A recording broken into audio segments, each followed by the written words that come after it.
I spent the day up here working in Trumansburg with Juan all morning, and we've been doing some bed prep work. It's nice. We're in this lull between the harvest. We're ready to do potato harvest in the next week or two, and we're ready to plant garlic. A lot of the crops in the trees are winding down until intense fall harvest, and so we're taking advantage of this little window where we've had good rains. The air temperature is a little bit on the cool side, and we're not under pressure to dig up nursery stock or harvest things right away, to prepare permanent raised beds in the landscape on the far west end of our 6-acre site here. I thought I would wander back out there. I got a sack of daikon seed to do some cover cropping on freshly prepped beds today, and I thought I would share with folks what that looks like, so stick around. The area we were working earlier is over that way, and I'm going to wander over there in a bit. What I thought I would do, it's kind of a nice opportunity to show the before and during, certainly not the after, but we did a bunch of hand shovel work the other day in an area that had kind of gotten a little lost to weediness. We basically renovated some beds on the far end and started doing a rough sketch around establishing a micro pond in that area. And I thought I'd start with that area because it also, a week or so ago, was cast to a mixture of lettuce, daikon, and turnip as a cover crop.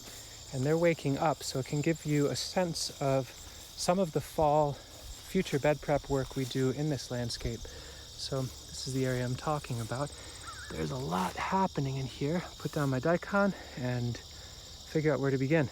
So there's a lot going on in this one spot, and overarching context is we are on the far west end of the 6-acre nursery food forest space. You can see this is kind of a decently big opening. This is an area that receives pretty decently early light, a fairly nice amount of midday light.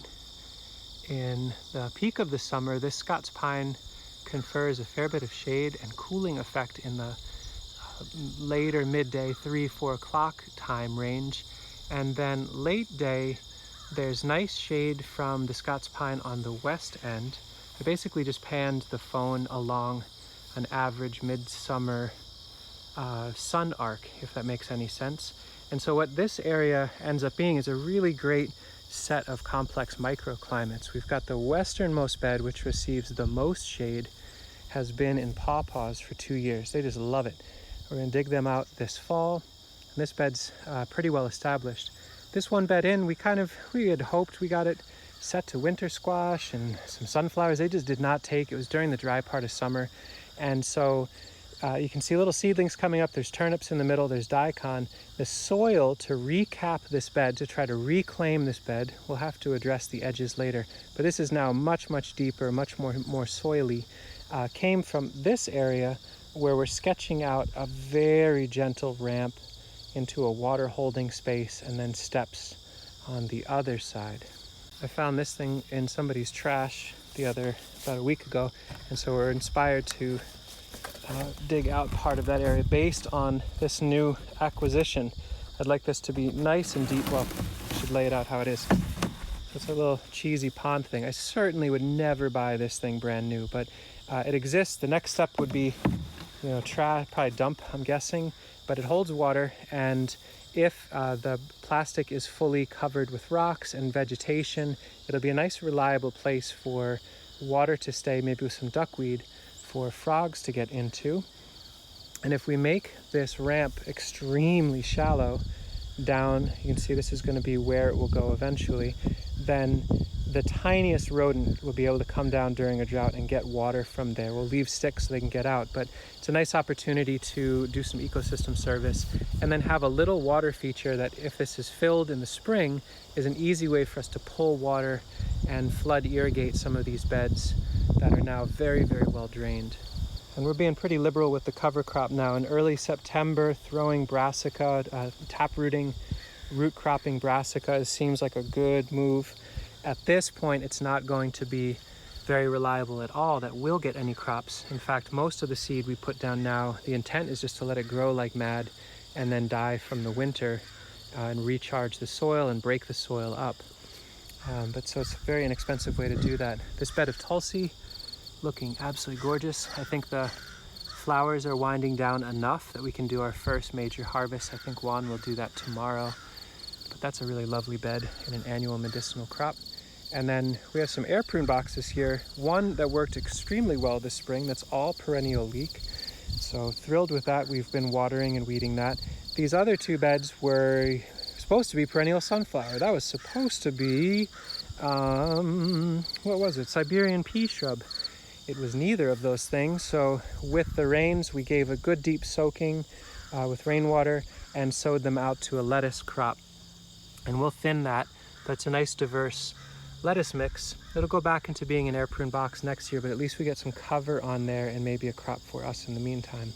This area was in potatoes. It was a variety of purple potatoes that did extremely poorly this year. There was a lot of weed competition. I didn't hill them frequently enough. They needed more water. I did not water them. It was extremely hot and extremely dry when they're doing most of their growing. And so this entire bed was filled with potatoes. I filled a quarter, maybe a half of a milk crate with the yield from them. It was pretty abysmal, but we got some. We'll save them, and next year we'll actually water them and take care of them. But it was an opportunity to work through the bed, get all the weeds into the walkway, and get this set to daikon. Because it's weedy and very complex in here, daikon is the more aggressive, fastest cover crop we have for a cool fall cover. And so all daikon. These are emergent of only, probably 3 days or 4 days, maybe 5 days at most.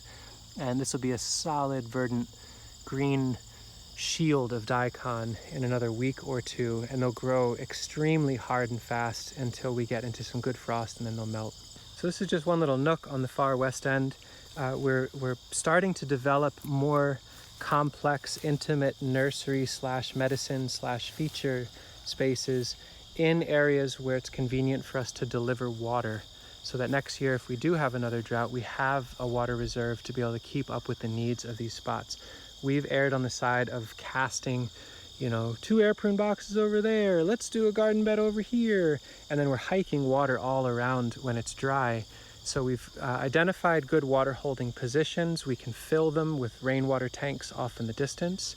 And so then once we have that as a grounding point, we can commit a way more development and nursery work and high value into these spaces. It's a cool little diverse scene of some air prune boxes, some in-ground permanent raised beds, some actual shrub layer, some herbaceous mother plants. There's a lot here. And by having the air prune boxes specifically associated right around that Scots pine, we avoid the conflict of interest of the drying force that the Scots pine's roots confer to the soil around it, but still get the benefit of the shade of that tree. So a neat design trick to consider. I'm not selling you on it so much as just suggesting it. If you have pines or large older trees and you want to figure out doing nursery work around them, air prune boxes are amazing. They get the partial shade of the tree and there's absolutely no root competition. It just feels like a nice little sweet combo. So this is work that we've been doing in the last little while on this end, and today Juan and I pick up my daikon and keep wandering. Let's see, I'm gonna go this way. Juan and I keep playing out that pattern. Like if we don't have any pressing issues or focus of work that feels like we need to do, every time we can dig a little bit deeper to get more and more water holding potential in the landscape, that's a check, a green check for, yep, that's worth doing. Each one of those scoops of soil coming out can be thoughtfully placed in a location where we want to see permanent raised beds happen anyway in the future. And so then we're digging ponds and building raised beds in the same shovel stroke. And so long as we get a cover crop on there, we're protecting the soil, we're adding more organic matter, and in some places converting what is subsoil into actual garden soil by the spring. If you get, solid clay and you thwack it down on a garden bed, and then you get a really dense cover of daikon that goes down 12 inches and then rots away in the winter, boy, oh boy, you've got some rich soil by the spring. It's almost like alchemy. Anyway, I'm at the destination of the area we worked on today. So here we are. This is, what did we do? It's like from 10:30 until 2:30 today. So this is a 4-hour project in here. Now in this case, we used a BCS with a rotary plow, which I've mentioned a number of times in the past. Ours is this extremely, I feel very, very lucky and privileged to have met a fellow named James Mead. I'm going to link in the description his Instagram and Facebook pages so you can follow him. He is a genius electrifier of all interesting tools. And he was willing to take our old BCS and with a rotary plow on it and convert it to a 48 volt DC powerhouse. And right now it's back in the garage charging. This whole work in here, this was all turned by the BCS, broken up, and then Juan and I used the shovels to shave, basically sculpt this. So the BCS is like doing the chisel work, and then we're using the shovels to move the material. Likewise, we took an area over here that was kind of one haggard, weedy hugel mound and split it into two way nicer, way better shaped hugel mounds. These will get set to daikon, so will all of this space. What's amazing is that this whole area, this will be a little pond in the future, but for now we're just going to throw daikon. You can see how soft it is that even my footsteps pressed in there. It's one last pass of breaking up the soil with a cover crop all winter. It'll probably rot with wetness forming in there. We can dig that out later to whatever depth we think is appropriate, but for now it can get cover crops, so can this. We're going to be digging out our clove currants that we offered on the website. It's a little preview of some of the sizes we've gotten, or they've gotten to this year. They're losing their leaves already, so we'll dig them out, set that to a cover crop. It's the season of prepping spaces and getting it covered so that things can grow until the depth of winter. And so now this whole scene is starting to come together as feeling a little bit more meaningful. There's two nicely shaped, ready to go permanent raised beds. The beginning of a pond system, micro pond of course, but two extremely lush, deep, permanent raised beds, all in orbit and in service to this apple, which will eventually move over to a really fun, complex multi-graft, kind of like a keystone for this whole glade. This was here and I'd like to design around it. We'll mulch all around the apple. I'd like to not mow here anymore and convert this into an herbaceous medicinal meadow. And then we've got these areas that we're just sketching at now, like rough sketching hugel mounds. We'll put hay on top. Here we've got some air prune boxes here. But by sketching these out, rotary plow with the BCS kicking material off and rough sketching a hugel, we can dump leaves on there, we can dump hay on there, and in the spring plant that out. But anytime we can be doing these rough sketches, these charcoal sketches in the landscape this time of year, it feels like it puts us so much further ahead to be either able to fall, bare root plant woody perennials and herbaceous perennials, or have an extremely kick-started access in the early spring to be able to plant things out.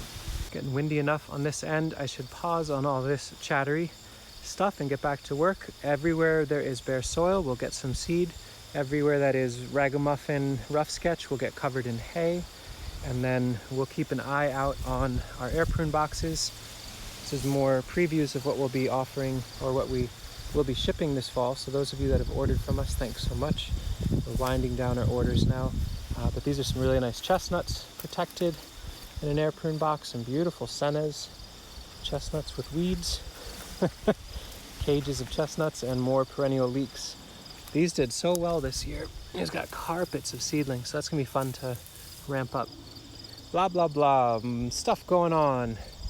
Anyway, that's our work for the day, and maybe some words of encouragement for folks that feel stalled this time of year. Like, hey, what do I do about evolving my food forest? Well, shape it, sculpt it. Throw cover crop seed if you have it, throw mulch if you have it. But this is, especially after rains, a great time to be moving ideas forward. Anyway, that's my spiel for today. Hope you all are having a wonderful moment whenever you're watching this, and thanks for watching.